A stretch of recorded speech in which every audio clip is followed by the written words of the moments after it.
Se eu fosse você agora, pegava papel e caneta porque isso vai cair no Enem.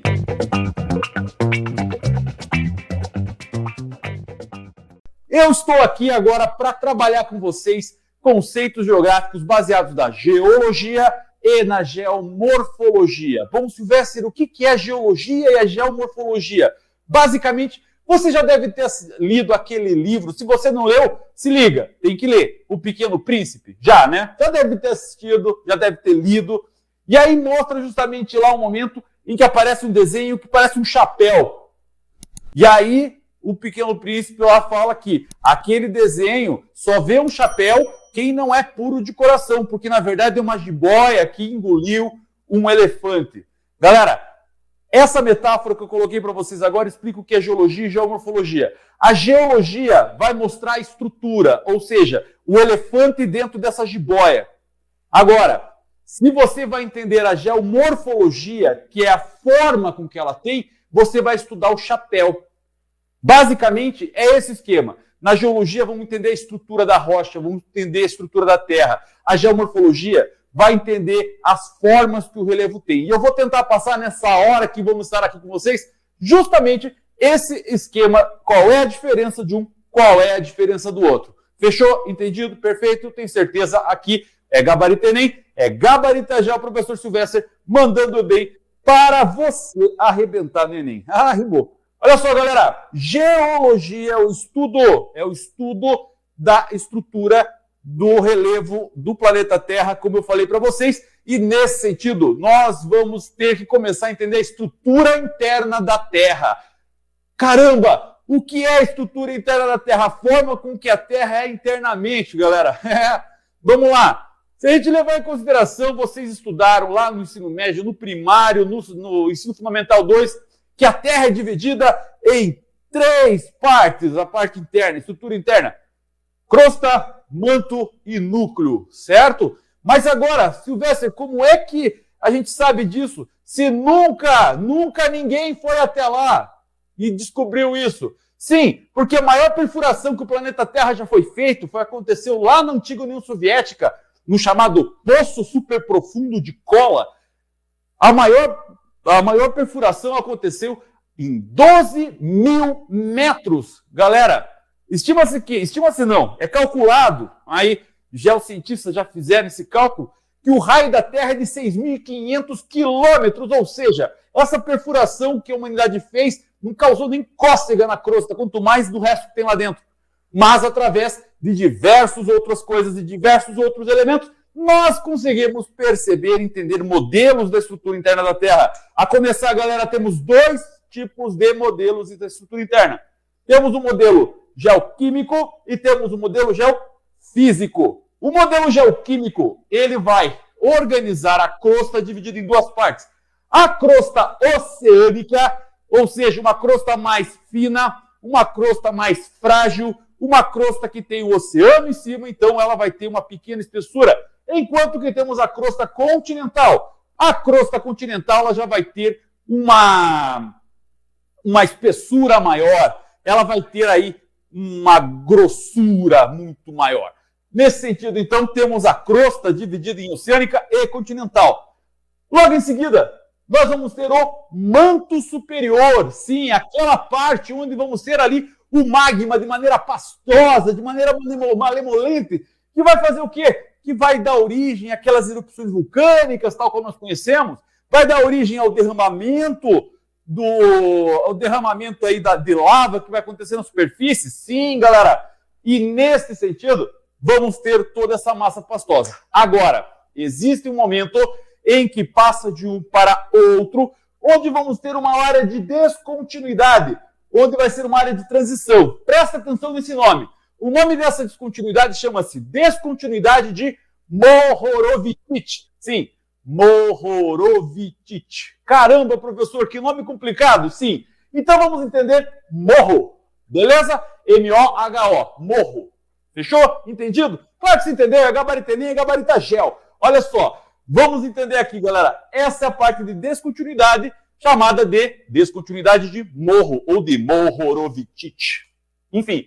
Seguindo lá, nós vamos ter o manto inferior, onde vamos ter todo o rolê da convecção do manto, onde vai ter a pressão interna da Terra, que vai dar toda essa condição para as erupções vulcânicas, essas pressões, que eu já vou explicar melhor daqui a pouco para vocês. Logo em seguida, vamos ter uma outra área de descontinuidade, onde o estado físico desse material lá do interior da Terra vai ser mudado, que é chamado de descontinuidade de Gutenberg. Sim, um cientista chamado Gutenberg acabou fazendo conhecendo essa área de descontinuidade até chegar na área do núcleo da Terra, que tem cerca de 6.000 graus de temperatura. É coisa pra caramba, né? Esse é o modelo químico, galera. Agora temos um modelo físico, que ele é mais simplificado, mas ele é importante também para você entender. Temos a litosfera, que é a parte da crosta, tal qual nós conhecemos, e logo após a crosta, ou melhor, logo abaixo da crosta, nós vamos ter a chamada astenosfera. Não é atmosfera, galera. Presta bem atenção. Astenosfera. Entendido? A astenosfera é onde nós vamos ter exatamente todo esse processo, esse material pastoso que vai sofrer as erupções, que vai fazer os derramamentos de lava, enfim. Logo abaixo dela temos a mesosfera, a parte do manto, a parte do magma, onde vai fazer os movimentos convectivos, que vai gerar pressão lá dentro e vai ficar tudo bonitinho. Logo depois disso temos o núcleo externo, onde vai ter temperaturas mais quentes, uma pressão maior, vai estar num estado já mais sólido devido à grande pressão existente, e por fim o núcleo interno da Terra. Enfim, temos essas duas maneiras de a gente entender toda a estrutura interna do planeta Terra. Silvestre do céu, e como é que isso aconteceu? Bom, estima-se que lá há cerca de 4,6 bilhões de anos atrás, sim, você aí tem que entender que a Terra acabou surgindo há 4,6 bilhões de anos, muito tempo depois da formação da origem do início do universo, que foi há 14 bilhões de anos atrás. Sim, presta bem atenção nesse rolê. Quando a Terra formou, ela acabou sendo uma massa pastosa, malemolente, sem forma e vazia. E essa massa pastosa, malemolente, acabou sendo muito importante nesse esquema. Por que acabou sendo muito importante nesse esquema? Porque a partir dela começa, então, a resfriar com o tempo através das eras geológicas, lá do período Azoico, depois do período pré-cambriano. Chegando no pré-cambriano, então, começa já a ter resfriamento, já há a crosta, já tem a hidrosfera, a atmosfera bonitinha, começa as primeiras formas de vida, começa toda uma organização já bem mais tranquila. Agora, presta bem atenção. Nesta situação, nesta forma, nós vamos ter, com o tempo, um processo físico conhecido como decantação. Sim, você que já tomou vinho, sim, se você for menor de idade, não pode tomar vinho. Agora, se você já é maior de idade, se beber, não dirija. Enfim, temos que entender que existe aí o processo em que você deixa o vinho ali mais tranquilo, repousando, e ele vai fazendo toda uma separação. Sabe aquele olhinho trifásico que a mulherada usa aí para pele, para deixar a pele bonitona? Então, se você deixar ele sossegado, ele vai dividindo nas fases líquidas. Isso é um processo de decantação. E é isso que acontece quando há formação da estrutura interna da Terra. Fechou? Entendido? É nóis, é Gabarito Gel, é Gabarito Enem, para você arrebentar no dia da segunda aplicação. Olha só, neste momento, então, nós temos essa estrutura interna da Terra. Bom, vamos parar para pensar agora numa coisinha. Toda essa estrutura da Terra, toda essa forma com que a Terra acabou sendo formada, será mesmo que tudo isso foi do jeito que é? Como é que os continentes acabaram aparecendo nesse caso? Tem um rolê muito louco que eu vou contar para vocês agora. Galera, se liga. Lá por volta de 1913, um meteorologista alemão chamado Alfred Wegener, um dia estava lá de boa, sossegado na sua casa, ele tinha um mapa assim na parede, bonito. E ele começou a perceber que aquele mapa que estava na sua casa, ele olhou a costa brasileira e olhou a costa africana e percebeu, caraca, moleque, aquilo ali parece que é um quebra-cabeça, mano. E aí ele começou a viajar, começou a pirar naquele rolê e disse, pô, e como é que será? Será que um dia os continentes foram todos unidos de uma só forma, e esses continentes, então, acabaram aí com o tempo se separando? Ah, eu vou levar isso para a faculdade, eu vou começar a discutir lá, e a galera vai ter que me ouvir. Chegou outro dia lá, ele todo pimpão, todo organizado, disse lá para galera, seguinte, ó, já notaram que o continente sul-americano ele se encaixa com o continente africano? A galera tirou uma onda dele, acabou dando risada e tal. Cara, você é maluco, velho. Volta lá fazer meteorologia, que geologia não é teu caso. Mas ele ficou aí meio pilhadão, ficou bolado e disse assim, quer saber? Quer saber mesmo? Vamos, então, começar a pesquisar isso. E ele começou, então, a sua pesquisa, a pesquisa da sua vida, que passou a ser chamado de teoria da deriva continental. Ele, então, partiu da hipótese de que, um dia, todos os continentes estavam unidos numa única massa continental, que ele passa a ser chamado de Pangeia. Pan, do grego todas, Geia, do grego terra, todas as terras, circundado por um oceano chamado Pantalassa. Pan, todas, talassa, água. E, enfim, dessa maneira, ele começa então a pesquisar. Como é que eu vou correr atrás e começar a entender a forma com a qual ele de fato conseguiu perceber esse esquema? Vamos pensar assim. Vamos começar então através da paleontologia. Sim, uma ciência muito importante da área da biologia. Daqui a pouco o Oda tá aí e vai explicar melhor isso pra gente. Olha só, vamos entender, galera, uma coisa aqui bem interessante. Bom, se um dia os continentes estivessem unidos numa única massa continental, muito provavelmente já existiria algum animal que poderia ter, eu poderia encontrar vestígios fósseis no continente americano e no continente africano, o mesmo animal. Porque, claro, se isso não acontecesse, se não tivesse esse rolê, seria muito complicado que um animal terrestre nadaria 3.200 quilômetros, que é o ponto mais curto entre a América e a África. Perfeito? Entendido? Então ele começou a pesquisar e encontrou lá na região, no interior de Santa Catarina, um fóssil de um réptil chamado Mesosaurus. Opa! Mesosaurus. E aí ele começou a pesquisar e encontrou na região do deserto da Namíbia o mesmo fóssil do mesmo réptil chamado Mesosaurus. Opa! Agora começou para mim. É nóis. Eu não tinha... Viu só? Eu tinha razão. Ou seja, se tinha o mesmo fóssil, quer dizer que um dia os continentes estavam juntinhos, coladinhos, namorando. Agora, presta bem atenção aqui, galera. Presta muita atenção. Ele encontrou a primeira evidência. Só que ele não ficou insatisfeito. Na paleontologia ainda ele correu atrás de outros fósseis. E ele encontrou o fóssil de uma orquídea chamada Glossopteris.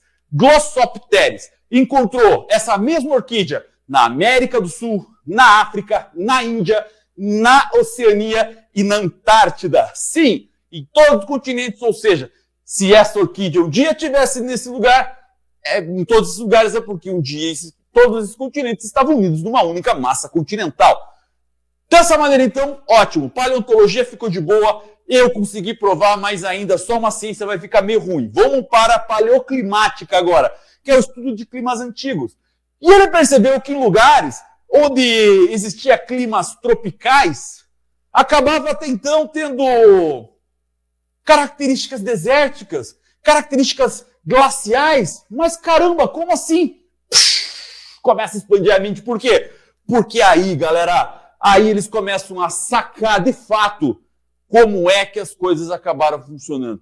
Porque agora sim, ele tinha a paleontologia, ele tinha a paleoclimática para provar que um dia os continentes estavam unidos numa única massa continental. E nesses estudos ele começou a perceber que lá no período permiano da era paleozoica, há cerca de 250 milhões de anos atrás, os continentes tinham a formação todos juntinhos, namorandinho, gostosinho, aquele frio de conchinha, tá ligado? E aí, com o tempo, então, começam a se separar. Quando chega lá no período Triássico da era Mesozoica, ou seja, há 200 milhões de anos atrás, percebe-se então já uma separação de duas grandes massas continentais. Essa parte ao norte chamada de Laurásia e essa outra parte de baixo chamada de Gondwana.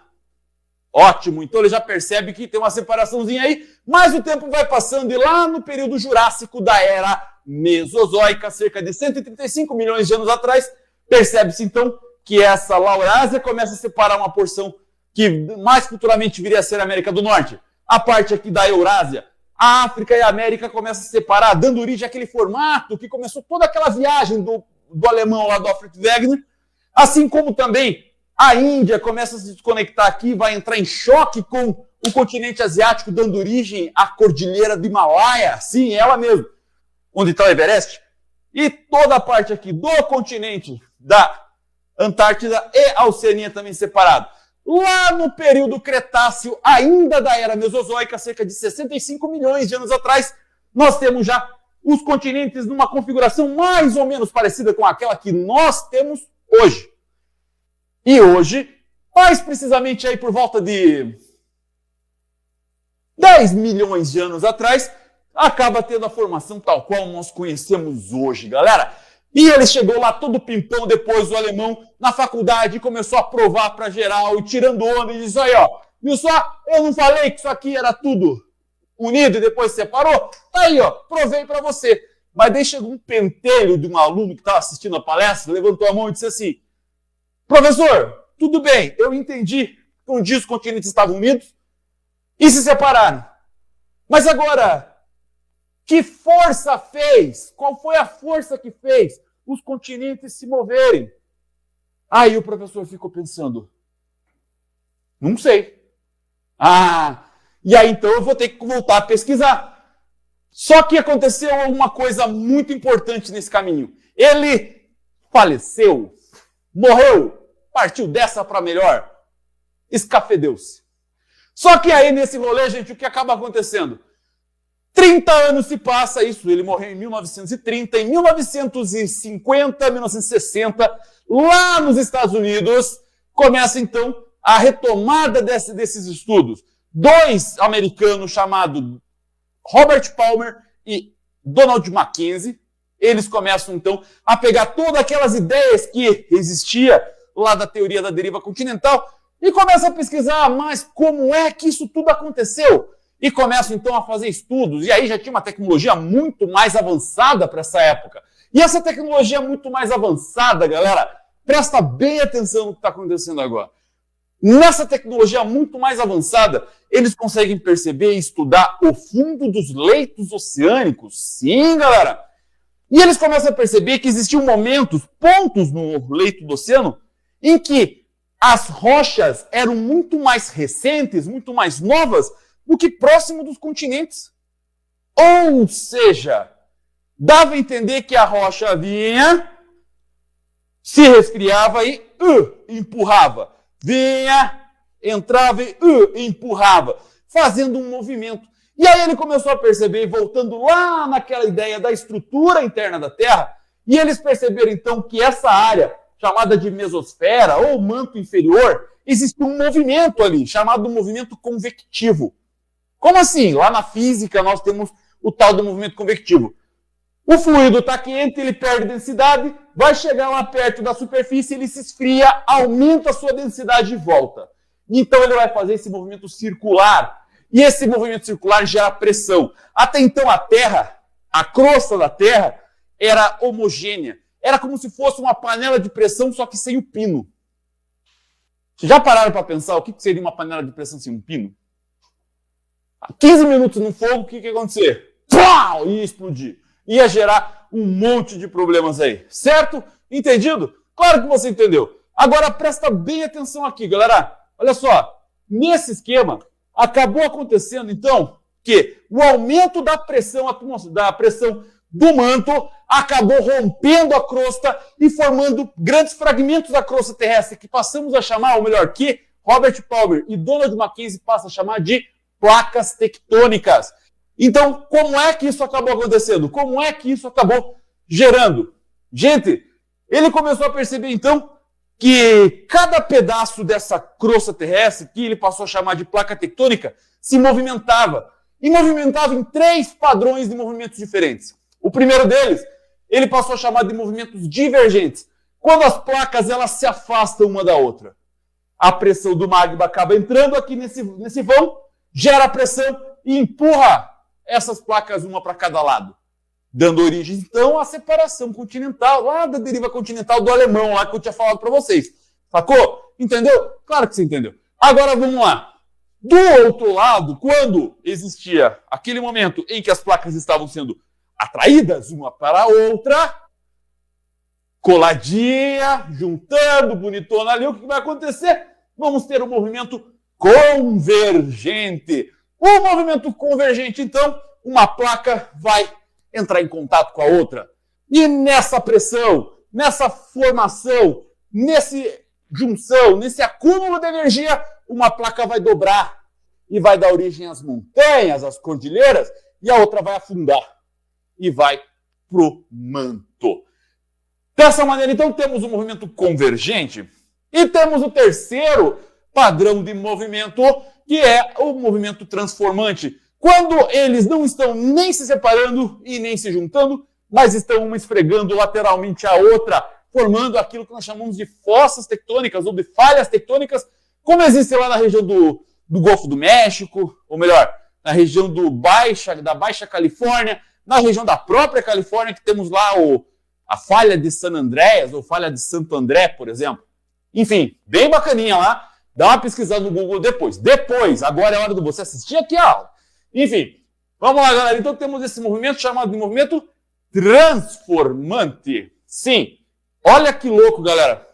Então, com todo aquele pensamento que o alemão Alfred Wegener acabou tendo lá quando deu origem à teoria da deriva continental, esses americanos, Robert Palmer e Donald Mackenzie, pegou todo esse rolê e começou a fazer pesquisa e percebeu qual era a energia, a força que fazia com que os continentes se separassem.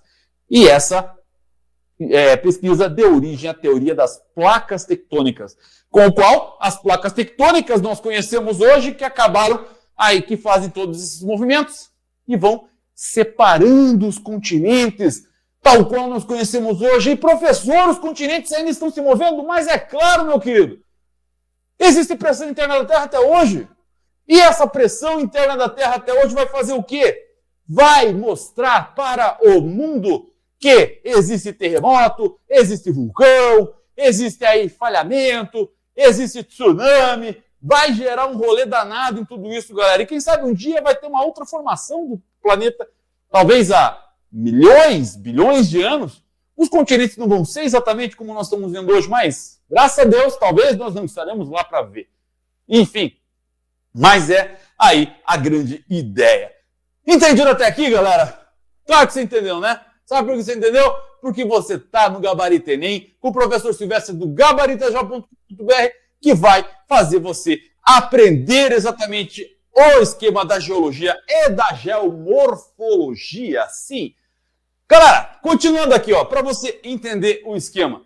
Falamos aqui, então, da estrutura interna da Terra. Falamos agora da deriva continental e das placas tectônicas.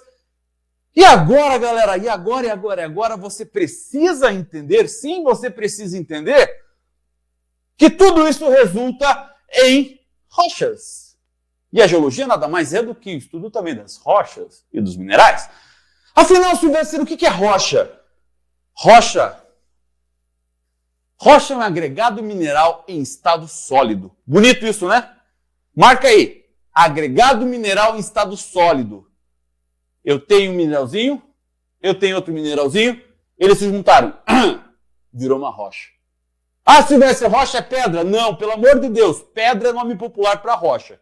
Beleza? Se você fala isso para um geólogo, para um geógrafo, ele vai ficar muito chateado e vai dormir depois triste e chorando em posição fetal. Então tome cuidado com isso. Beleza? Vamos então fazer o seguinte. Vamos entender que a partir de agora, rocha é todo agregado mineral em estado sólido. Esse agregado mineral em estado sólido vai ter de 3 maneiras. Essas 3 maneiras são muito, mas muito importantes para vocês entenderem, para vocês aprenderem. Assim, vamos perceber as rochas. As rochas, então, elas são divididas em rochas magmáticas, que têm sua origem no magma. Nós vamos ter as rochas sedimentares, que vão ser formadas a partir do processo de erosão e depois sedimentação. E, por fim, teremos as rochas metamórficas. E é só isso, Silvestre? É claro que não. Você está aprendendo com o Silvestre e você não vai ficar somente no raso. Vamos aprofundar esse rolê. Presta bem atenção aqui, galera. As rochas magmáticas, também chamadas de rochas ígneas. Ígneas, nós temos então aí conhecido como as rochas de fogo. Essas rochas de fogo, então, são divididas em rochas plutônicas e rochas vulcânicas. Essas duas rochas acabam sendo muito, mas muito importantes devido à sua característica, à sua forma de entendimento no tempo de resfriamento que ela vai ter. Esse tempo de resfriamento que ela vai ter vai ser muito importante para formar a rocha plutônica e a rocha vulcânica. Quando nós temos a rocha vulcânica ela é muito importante para quê? Porque ela teve um resfriamento rápido. Ela teve lá, entrou aí a rocha... Eu falei rocha plutônica, rocha vulcânica? Bom, vamos lá, rocha vulcânica. A rocha vulcânica, ela acaba tendo aquela erupção rápida. Então, vem o magma, extravasa, libera e joga tudo pro ar. Bomba, poeira, gás e o escambau vai estar bombando ali, galera, literalmente. E dessa maneira, o que vai acontecer? Essa lava vai se resfriar rapidamente e vai formar uma rocha enegrecida, bonita, que é uma rocha vulcânica, como por exemplo o basalto. Agora, se por exemplo esse magma acabou com o tempo ali, tentando extravasar, mas não extravasou, e demorou muito tempo para ele se resfriar, meu caro, ele vira uma rocha plutônica. E plutônica vem de Plutos, de Plutão, que na mitologia romana, Plutão era o deus do mundo inferior. Olha que coisa bonita isso, né? E aí o que a gente vai entender? Vai entender então que essas rochas lá no interior, ela acaba sendo resfriada lentamente. E esse resfriado lentamente vai ser extremamente importante porque ela vai desagregar a estrutura química, a estrutura mineralógica de tudo isso, galera. E aí vai formar rochas como, por exemplo, o granito. Aquela pedra de construção que você conhece, sim, nesse momento você pode chamar de pedra, porque é a pedra da construção. Beleza? Ela vai ter ali 3 cores diferentes, porque vão ter 3 minerais ali separados. O feldspato, o quartzo e a mica. Por quê? Porque ela teve tempo de se separar. Então, essa é a rocha magmática, plutônica. A rocha vulcânica, ela é uma rocha mais homogênea, vamos dizer assim. Beleza. Só que daí o que acontece? Se a gente pensar num processo de ciclo das rochas, num processo de organização e desestruturação dessa rocha, galera, olha só, ela vai, por processos de modelamento, ela vai sofrer um processo de intemperismo, que eu já vou explicar melhor para vocês daqui a pouco o que é isso. E depois vai passar por um processo de erosão. E depois por um processo de sedimentação, que é o transporte, o acúmulo, juntou. E vai dar origem à formação das rochas sedimentares. Sim, rocha sedimentar, galera. Que ela é formada através dos sedimentos. Que ela teve pressão, que ela teve calor durante muito tempo. E ela fez o quê? Ela pegou um pedacinho de um mineral, ela pegou outro pedacinho de outro mineral e acabou juntando e formando a rocha sedimentar. Sim, rocha sedimentar, galera. A rocha sedimentar, então, é aquela que se formou através da decomposição de outras rochas ou de outros materiais. E a gente vai entender que essas rochas, então, elas se transformaram, elas foram aí divididas em 3 tipos diferentes. Sim, a primeira delas, rochas biogênicas. Galera, biologia, vida. Também é chamado de rochas orgânicas. As rochas biogênicas são formadas através de formação de matéria orgânica que um dia foi viva e agora está morta e agora virou pedra. E agora está valendo pedra. Agora foi licença poética.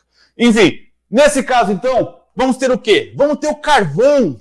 Carvão mineral. Não é aquele carvão que você bota na churrasqueira no final de semana. Não, meu caro. Minha cara.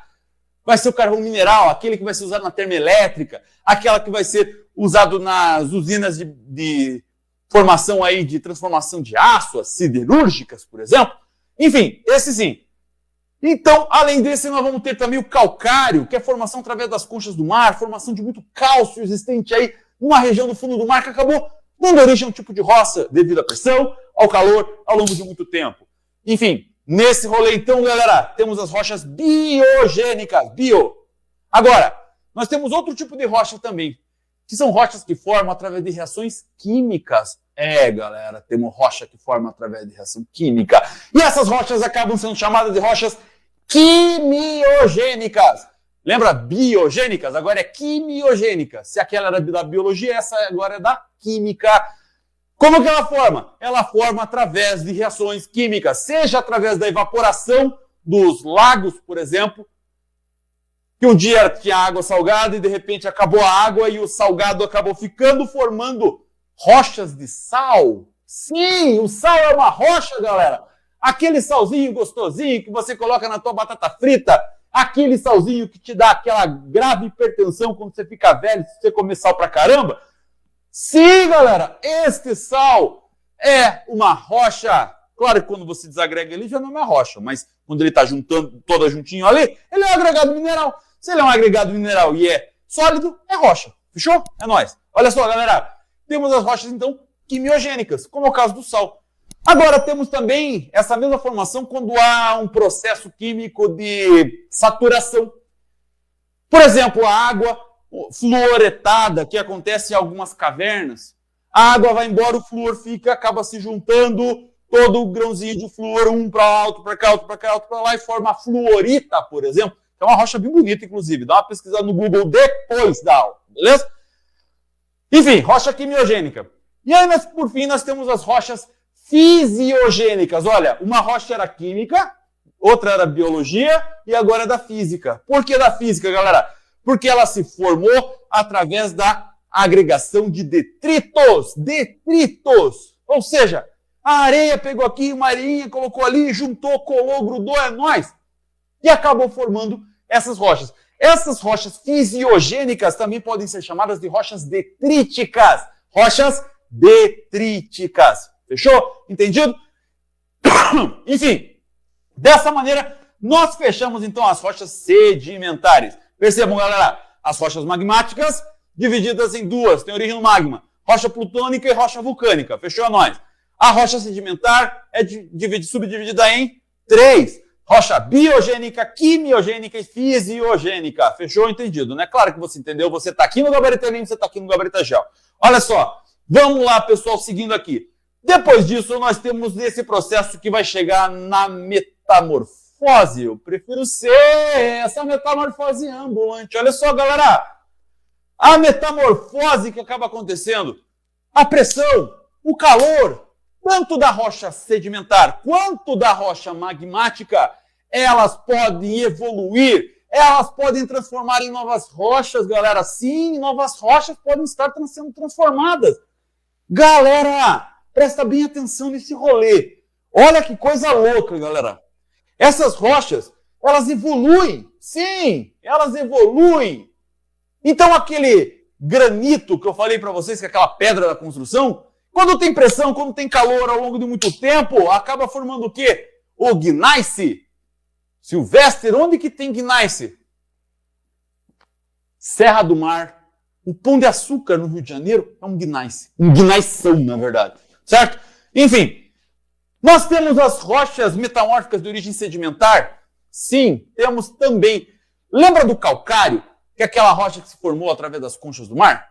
Quando elas acabam se formando, se juntando, pressão, calor e tempo, ela forma no mármore. Sim, mármore, essa rocha tão valiosa, que forma esculturas antigas lá do período neoclássico, aquelas rochas tão bonitas que acabam formando aí aquele piso daquelas casas dos granfinos, aquela banheira bonitona lá do ricaço. Sim, mármore é uma rocha metamórfica de origem sedimentar. E as rochas, então, formam esse ciclo, galera. O ciclo das rochas, que, claro, nós não conseguimos perceber porque ela atua naquele processo de escala do tempo geológico, que conta em milhões, em bilhões de anos, e nós não estaremos aqui, nem estivemos aqui antes para saber como é que isso aconteceu. Mas, claro, teve um monte de cientista que estudou pra caramba para poder chegar e falar isso para vocês.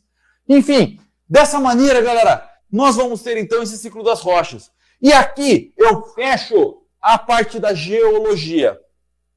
Haha, fechei. Agora eu vou entrar naquela outra parte que eu falei para vocês. A parte da geomorfologia. Agora eu vou entender o chapéu. Se antes eu entendia a jiboia e o elefante dentro da jiboia, eu vou explicar o chapéu agora para você. Sim, galera, presta bem atenção. O relevo, que é a forma com que a superfície da Terra acaba sendo apresentada para a gente, ela sofreu processos de modelamento ao longo dos anos. Esses processos de modelamentos ao longo desses anos acabou tendo tipos diferentes. Sim, Silvestre, você está estudando todas as coisas, vai ter que falar de tipos diferentes. Tudo tem tipo diferente, claro. Também vai ter modelamento de tipo diferente. Dentro do modelamento de relevo, galera, vai ter dois tipos diferentes. Vão ter os modelamentos endógenos do relevo e vai ter os modelamentos exógenos do relevo. Vamos começar com os principais que formam de dentro da Terra para fora, que são os modelamentos endógenos do relevo. Modelamento endógeno. Caramba, o que é isso afinal? Simples. Lembra que eu falei para vocês lá da teoria da deriva continental das placas tectônicas? Em que tinha lá, ali, movimento convectivo que gerava pressão, que afastava a placa, que juntava a placa, que esfregava a placa?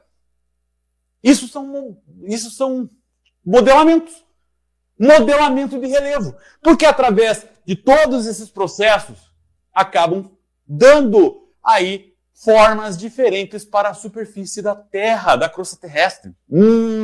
E esse que eu acabei de falar é esse aqui, galera. Diastrofismo. Diastrofismo.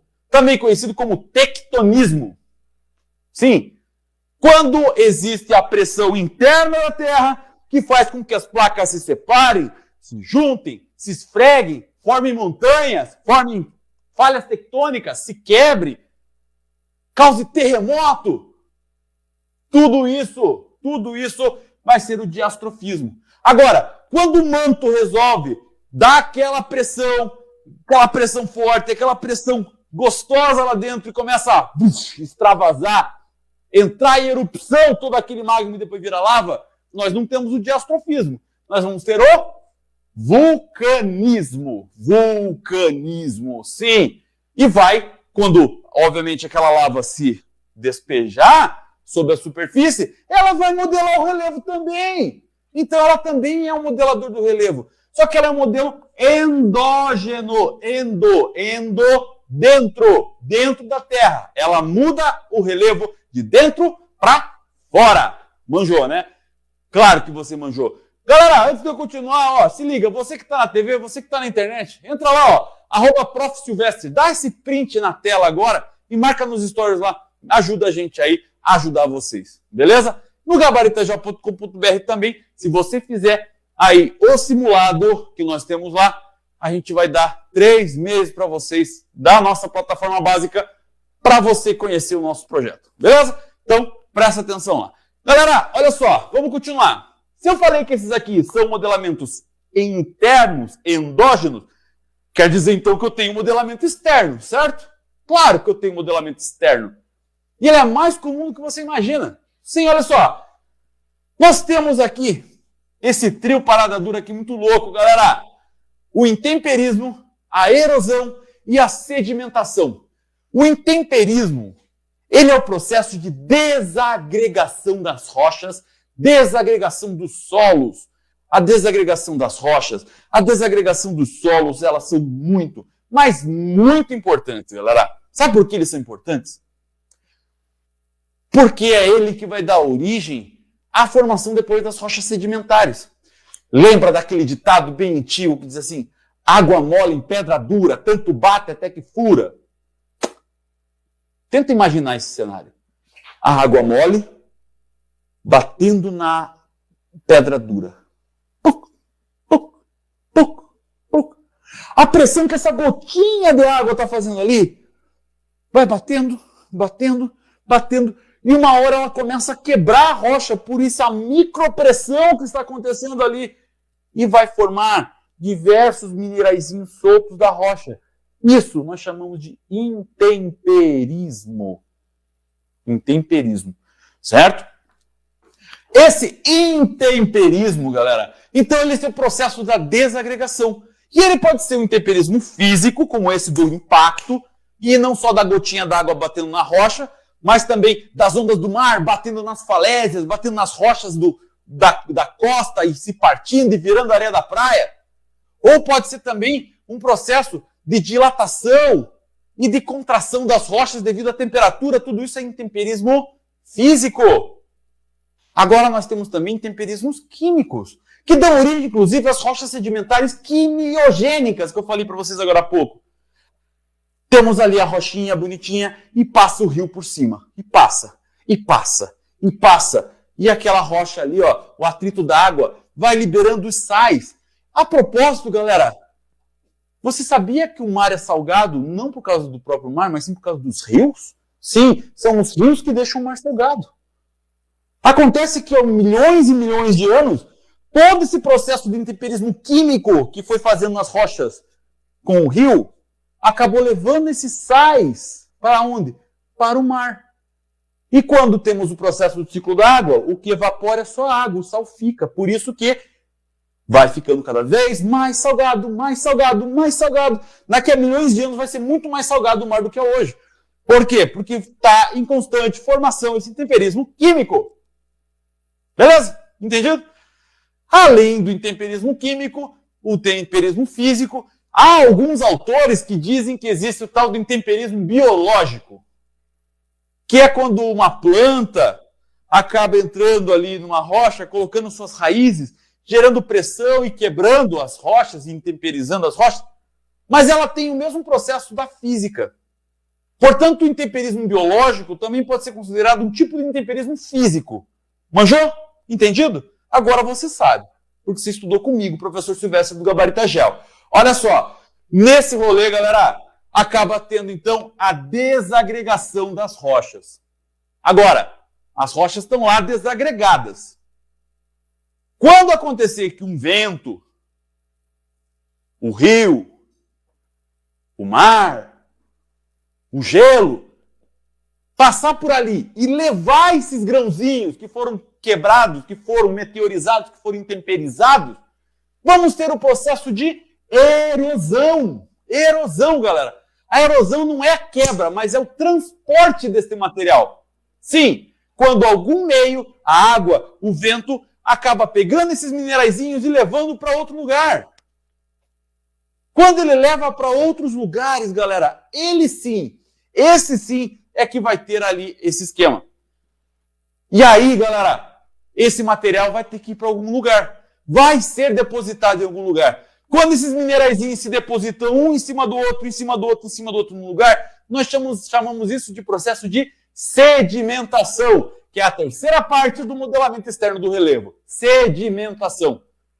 E quando ele gera ali um monte de sedimentação, um monte de acumulação, ele vai gerando pressão, vai gerando calor, e com o tempo formam as rochas sedimentares. E formam as bacias sedimentares. E desse formato do modelamento do relevo, nós vamos dar origem às chamadas estruturas do relevo.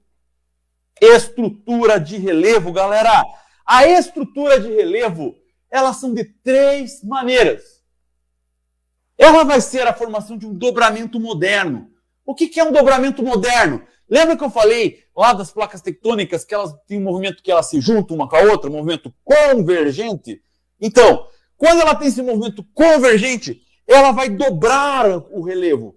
Vai formar montanhas elevadas, com mais de 3.000 metros de altura, tompos pontiagudos, lugares aí mais altos do planeta, como o Monte Everest, o Monte Aconcagua, por exemplo, o Kilimanjaro. vão formar, então, dobramentos modernos. Ah, deixa eu lembrar uma coisa para vocês. Não existe montanha no Brasil. Beleza? Não existe. Montanhas são dobramentos modernos. E dobramentos modernos acontecem no limite de placas tectônicas quando há um movimento convergente. Uma placa se junta com a outra e forma montanha. E nesse lugar, galera, não está o Brasil. O Brasil está no meio de uma placa tectônica, então não vai ter dobramento moderno. Em compensação, o Brasil vai ter formações de crátons, ou também chamados de núcleos cristalinos. Bonito, né? O que são crátons, núcleos cristalinos? São rochas magmáticas, rochas metamórficas de origem magmática, que não sofreram aqueles modelamentos exógenos do relevo, intemperismo, erosão, a sedimentação, e conseguiram aguentar esse rolê, aguentar essa pressão, aguentar esse esfrega-esfrega de atrito que acabou rolando ao longo de milhões de anos e continuou firme. Dessa maneira, galera, ela forma então os núcleos cristalinos. Por exemplo, a região da Serra do Mar, a região aí de diversos planaltos do Brasil, todos eles são planaltos, são áreas de núcleos cristalinos também conhecidos como crátons. Crátons, beleza? Entendido até aqui? Crátons é uma das formas de estrutura de relevo. O dobramento moderno, que eu já falei para vocês que não existe no Brasil. O cráton, que sim, é o que forma as principais serras no Brasil. E temos uma outra aqui, muito importante, que são as bacias sedimentares. Lembra lá naquele processo de modelamento do relevo? Onde todo o material que foi solto acabou se acomodando? Formou a bacia sedimentar. A bacia sedimentar é essa terceira estrutura de relevo que nós conhecemos. Nas áreas mais baixas, elas normalmente vão ser áreas de bacia sedimentares. Mas sim, temos áreas de planaltos também em bacias sedimentares. Mas é porque houve processos de movimentações verticais, conhecidas tais quais como epirogênese. Bonito isso, né? Enfim, quando há um movimento vertical. E essa parte que antes era baixa, uma bacia sedimentar, acaba sendo elevada ao longo do tempo. Bom, então essa nós temos aí as estruturas de relevo, galera. A estrutura de relevo, temos então o dobramento moderno, temos o cráton e temos a bacia sedimentar. Sim, bacia sedimentar. Fechou? Agora vamos para a última e derradeira parte. As formas do relevo. Galera, se eu fiz toda essa volta aqui, expliquei para você a estrutura interna, expliquei a deriva continental, as placas tectônicas, falei dos tipos de movimentos do diastrofismo, os movimentos das placas, falei dos tipos de rocha, a origem, a formação, expliquei que existe um modelamento desse relevo, que ele é interno, que ele é externo. Depois expliquei que esses modelamentos formam estruturas de relevo. Nós conseguimos perceber através disso o visual, nós conseguimos perceber a forma do relevo. Aquilo que nós estamos vendo, a paisagem. E essa paisagem ela é muito, mas muito importante. Sabe por quê? Sabe por quê? Porque ela que vai ser mostrada pra gente. Galera, lembra que eu falei para vocês que existe aqui, ó, os modelamentos exógenos, os externos de formação, principalmente o processo erosivo e o processo sedimentar? Essa é a principal chave para entendermos as formas de relevo. Ah, Silvestre, eu lembro qual que são as formas de relevo. É o planalto? É a planície? É a depressão? Sim, elas mesmas. Só que a gente precisa entender qual é o rolê delas. Bom, quais são os rolês delas? Galera, a planície, ela é essa parte plana, baixa, que vai estar aqui. Ah, legal, Silvestre. E o que é isso, então? Galera, planície, forma de relevo plana, presta atenção, anota aí, marca, presta atenção, professor Silvestre, @prof. Silvestre no Instagram, marca lá, ajuda nós. Planície, ela está sempre abaixo de 300 metros de altitude. Tudo que estiver abaixo de 300 metros de altitude é planície. É só isso? Não! A planície, ela sempre vai sofrer o processo de modelamento da sedimentação. Sim! Por quê? Porque ela vai estar na parte mais baixa, galera. Se aqui está sofrendo erosão aqui em cima, esse material vai cair aqui embaixo e vai ser uma bacia sedimentar. Então, planície predominantemente sofre sedimentação. Ela está abaixo de 300 metros de altitude. Entendido? Você nunca mais vai esquecer. Planície está abaixo de 300 metros e é formada através do processo de sedimentação. Manjou? Entendeu, né? Agora, essa é a planície. Agora, e o planalto, Silvestre? O nome já está dizendo, um plano alto, planalto. Certo? Olha só, galera, esse planalto, o que vamos ter? Ele vai estar alto, então ele vai sofrer o quê? Erosão. Ele vai fazer erosão. Então, planalto vai ser uma região plana que está acima de 300 metros de altitude. Acima de 300 metros de altitude. E esse planalto, ele não vai ter a sedimentação, porque a sedimentação acontece em lugar baixo. E como ele está alto, ele vai ter predominância do processo de erosão. Certo? Ele vai sofrer erosão, como eu estou fazendo aqui, ó, erodiu. Esse material vai para algum lugar mais baixo, e esse lugar mais baixo é uma planície. Quer dizer, não é só uma planície. Por que não é só? Porque ela pode ser uma área de depressão. Quando você pensa em depressão, você pensa, meu Deus, estou triste, eu estou mal, eu vou... Enfim. Você está para baixo, não está? Você se sente rebaixado, não sente? Sim! A depressão é um rebaixamento, galera. A depressão, ela é um rebaixamento do planalto. Ela é uma área acima de 300 metros de altitude. Só que ela vai ser mais baixa do que o planalto. Uma depressão sempre vai estar do lado de um planalto. Porque a depressão é um rebaixamento do planalto. Ele está acima de 300 metros de altitude, por isso ele não é planície, mas ele vai ser um rebaixamento do planalto. E este lugar, veja, se aqui no planalto deu erosão, ele vai gerar aqui o quê? Sedimentação. Então a depressão, ela pode ser tanto um processo erosivo, quanto um processo sedimentar. Manjaram? Entendido? Claro que você entendeu. Você está falando comigo, professor Silvestre, da plataforma Gabarito Geo, aqui especialmente no Gabarito Enem. Olha só, dessa maneira então, a planície 300 metros abaixo sofre sedimentação. Planalto, plano alto, sofre erosão acima de 300 metros. E a depressão, ela é aquele rebaixamento do planalto, que sofre tanto erosão quanto a sedimentação. Viu só? Viu que simples? Viu que tranquilo? É isso, galera. Você aprendeu geologia. Você acabou aprendendo as coisas. Percebeu como que é o esquema? É assim. Aqui é Gabarito Enem. Aqui é uma forma tranquila que você entendeu. Ah, o pessoal está falando, mas Silvestre, não existe montanha no Brasil. Não, não existe. Existe morro. Beleza? Montanha está acima de 3.000 metros de altitude. Montanha é formação de organização, de convergência, formação de dobramento moderno. E o Brasil não está perto de uma placa tectônica, de junção de placas tectônicas, portanto, não tem dobramento moderno. Consequentemente, não tem montanha. Tem morro, mas não tem montanha. Beleza? Entendido? Fechou a nós?